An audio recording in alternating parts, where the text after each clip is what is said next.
નમસ્કાર દોસ્તો, શું તમે એવું વિચારો છો કે ફક્ત 10મું પાસ કરીને કેન્દ્ર સરકારમાં એકદમ પાક્કી અને કાયમી નોકરી મેળવી શકાય? જો તમારો જવાબ હા છે, તો આ જાણકારી ખાસ તમારા માટે જ છે. આજે આપણે વાત કરીશું એસએસસી એમટીએસ અને હવાલદાર 2026 ભરતી વિશે. સાચું કહું તો આ એક એવી તક છે જે સરકારી નોકરીના સપનાને હકીકતમાં બદલી શકે છે. તો ચાલો આ ગોલ્ડન ચાન્સની દરેક નાની મોટી વાતને બરાબર સમજી લઈએ. અને અહીંયા શરૂઆતમાં જ સૌથી મોટા અને કદાચ સૌથી સારા સમાચાર.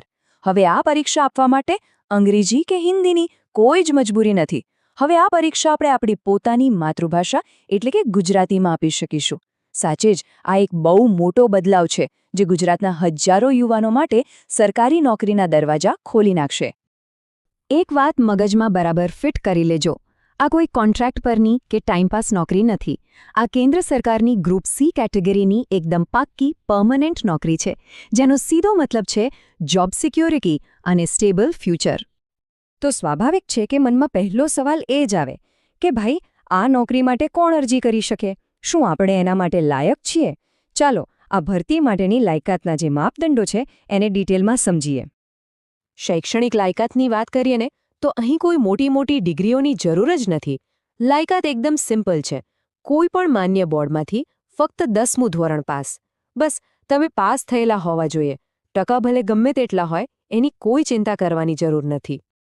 હવે વાત કરીએ ઉંમરની. અહીંયા છે ને 2 અલગ ગ્રુપ છે. મોટાભાગની એમટીએસ અને હવાલદારની પોસ્ટ માટે ઉંમર 18થી 25 વર્ષની વચ્ચે હોવી જોઈએ. જ્યારે સીબીઆઈસી જેવા અમુક ખાસ વિભાગોમાં હવાલદારની પોસ્ટ માટે ઉંમરમાં 2 વર્ષની છૂટ છે, એટલે કે 18થી 27 વર્ષ સુધી એપ્લાય કરી શકાય. અને હા, એક બહુ જ જરૂરી વાત. સરકારના નિયમ મુજબ રિઝર્વ કેટેગરીના ઉમેદવારોને ઉપલી વય મર્યાદામાં છૂટછાટ પણ મળે છે. જેમ કે ઓબીસી ઉમેદવારોને 3 વર્ષ, એસસી/એસટી ઉમેદવારોને 5 વર્ષ અને દિવ્યાંગ ઉમેદવારોને તો પૂરા 10 વર્ષની છૂટછાટ મળે છે. ચલો, લાયકાત તો સમજાઈ ગઈ, પણ હવે અસલી વાત પર આવીએ. આ નોકરી મળશે કઈ રીતે? આખી પ્રોસેસ શું છે? ચાલો આ સિલેક્શનની આખી પ્રક્રિયાને સ્ટેપ બાય સ્ટેપ સમજીએ. જો આખી સિલેક્શન પ્રોસેસ છે ને, એ એકદમ ક્લિયર અને 3 સ્ટેપમાં વહેંચાયેલી છે. પહેલું અને સૌથી ઇમ્પોર્ટન્ટ સ્ટેપ છે કમ્પ્યુટર બેઝડ પરીક્ષા. બીજું સ્ટેપ છે ફિઝિકલ ટેસ્ટ, જે યાદ રાખજો ફક્ત હવાલદારની પોસ્ટ માટે જ છે. અને છેલ્લું સ્ટેપ એટલે ડોક્યુમેન્ટ વેરિફિકેશન. આ 3 સ્ટેપ પાર કર્યા એટલે નોકરી પાક્કી સમજો. આ બધામાં સૌથી અગત્યનો અને કહી શકાય કે ગેમ ચેન્જિંગ તબક્કો છે પહેલો, કોમ્પ્યુટર પર લેવાતી પરીક્ષા. તો ચાલો આ એક્ઝામનું આખું માળખું કેવું છે એને જરા બરાબર સમજી લઈએ. આ પરીક્ષાના 2 સેશન છે, સેશન 1 અને સેશન 2. ધ્યાનથી સાંભળજો. સેશન 1માં મેથ્સ અને રીઝનિંગ આવશે. આ સેશન ફક્ત ક્વોલિફાઇંગ છે, એટલે કે એના માર્ક્સ ફાઇનલ મેરિટમાં નહીં ગણાય. અને સૌથી મોટી રાહતની વાત એ છે કે આમાં કોઈ નેગેટિવ માર્કિંગ નથી. હવે આવે છે સેશન 2, જે આખી ગેમ છે. આમાં જનરલ અવેરનેસ અને અંગ્રેજી આવશે, અને તમારું ફાઇનલ સિલેક્શન આ સેશનના માર્ક્સ પર જ થશે. પણ સેશન 2માં એક વાતનું ખાસ ધ્યાન રાખવાનું છે. અહીંયા છે ને નેગેટિવ માર્કિંગ. એક ખોટો જવાબ એટલે સીધો 1 માર્ક ગયો. એટલે કે અહીંયા ગપ્પા મારવાનો કે તુક્કા લગાવવાનો કોઈ સ્કોપ જ નથી. જે આવડે એ જ લખવાનું. હવે જે લોકો ખાસ હવાલદાર પોસ્ટ માટે એપ્લાય કરવાના છે, એમના માટે એક ફિઝિકલ ટેસ્ટ પણ છે. એમટીએસવાળાના આની ચિંતા કરવાની જરૂર નથી. આ ટેસ્ટમાં પુરુષોએ 15 મિનિટમાં 1600 મીટર અને મહિલાઓએ 20 મિનિટમાં 1 કિલોમીટર ચાલવાનું રહેશે. ચાલો, પરીક્ષાની બધી વાત થઈ ગઈ. હવે એ વાત કરીએ જેની બધાને સૌથી વધુ રાહ હોય છે, પગાર અને કામ. આખરે પગાર કેટલો મળશે અને કામ શું કરવાનું રહેશે? જરા વિચારો. ફક્ત 10 પાસની નોકરી, અને એમાં પણ શરૂઆતમાં જ હાથમાં પગાર કેટલો હશે? લગભગ 30,000 રૂપિયા દર મહિને. હા, તમે સાચું સાંભળ્યું. શરૂઆતનો પગાર જ આટલો આકર્ષક છે. હવે સવાલ થાય કે આટલું પગાર બને છે કઈ રીતે? તો જુઓ, તમારો બેઝિક પગાર હશે 18,000 રૂપિયા. પણ એની ઉપર મોંઘવારી ભથ્થું, ઘરભાડું, ટ્રાવેલ એલાઉન્સ આ બધા ભથ્થાઓ ઉમેરાશે. એટલે ટોટલ મળીને આરામથી 26,000 થી 30,000 રૂપિયા દર મહિને હાથમાં આવી જાય.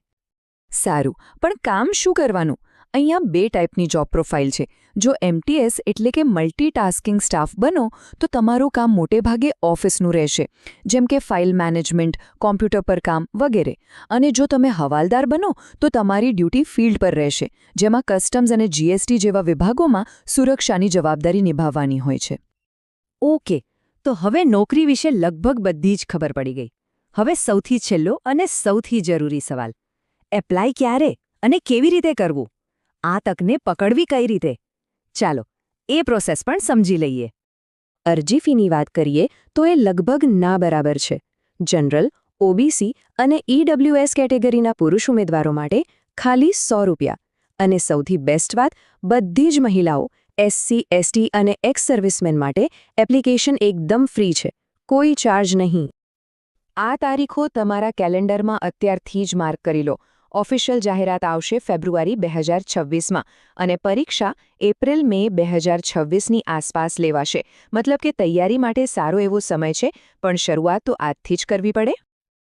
અરજી કરવા માટે ક્યાંય જવાની જરૂર નથી, બધું ઓનલાઈન જ થશે.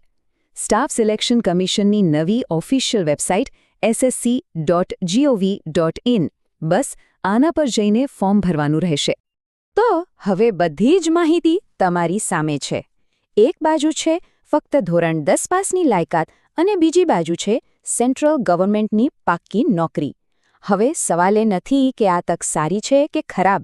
સવાલ એ છે કે શું આપણે આ તકને આપણી બનાવવા માટે તૈયાર છીએ? 2026 તમારા જીવનનો ટર્નિંગ પોઈન્ટ બની શકે છે. તો લાગી જાઓ તૈયારીમાં. ખૂબ ખૂબ શુભેચ્છાઓ.